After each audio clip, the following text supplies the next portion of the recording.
Nesta aula eu vou falar aqui para vocês sobre a natureza da luz. Então, antes de Newton, acreditava-se que os corpos emitiam luz para os nossos olhos e assim a gente conseguia enxergar, emitiam partículas luminosas. Outros acreditavam que eram os nossos olhos que emitiam partículas para os corpos e assim a gente podia enxergar esses objetos. Bom, mas foi Isaac Newton que mudou completamente a visão de como entendemos o que é luz. Newton propôs um modelo chamado modelo corpuscular, em que, para Newton, uma fonte luminosa emitiam partículas, essas partículas de luz, elas iluminavam o corpo que refletia para os nossos olhos, e assim a gente conseguia enxergá-los. Então, Newton estabelece a teoria corpuscular para a luz. E, imediatamente, Newton conseguiu explicar fenômenos como a reflexão e a refração.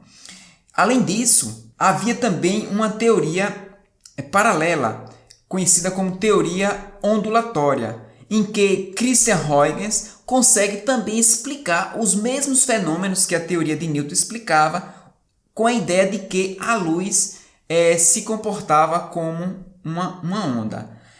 Muitos adeptos foram migrando para a teoria de Christian Huygens, a ponto de, em 1801, Thomas Young provar experimentalmente que, de fato, a luz tem um comportamento ondulatório, fazendo um experimento da fenda dupla, onde ele mostra que duas frentes de onda, ao chegar em um determinado ponto, se interferem de forma construtiva ou destrutiva, o que era impossível de explicar usando a teoria corpuscular de Newton.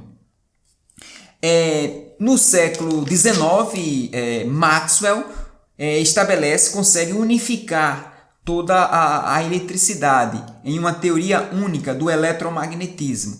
E na sua teoria, ele prova, teoricamente, que a luz é uma onda eletromagnética e que se propaga com uma certa velocidade. A prova experimental de Maxwell foi feita cerca de 14 a 15 anos depois, por Hertz, produzindo as primeiras ondas de rádio.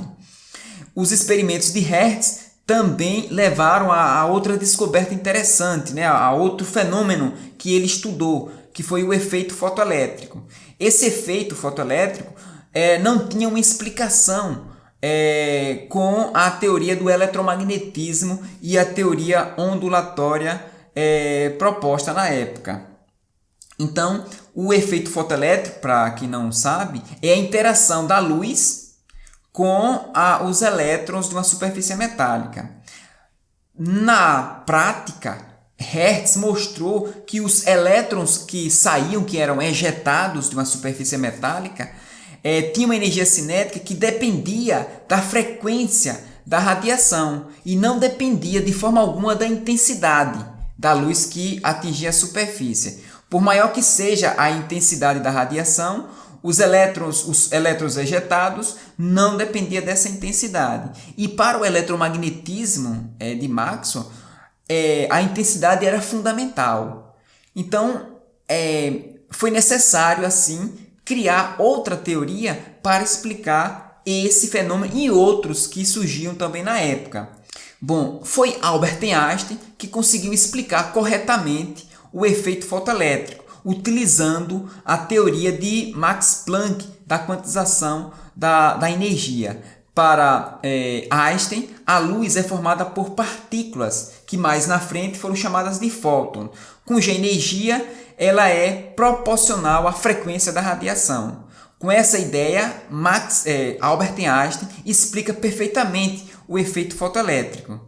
E assim, no final, se estabelecem duas teorias importantes. A luz ela tem um comportamento duplo. Ora, ela pode se comportar como uma onda, ora pode se comportar como uma partícula, que hoje nós chamamos de fóton, mas nunca as duas coisas ao mesmo tempo.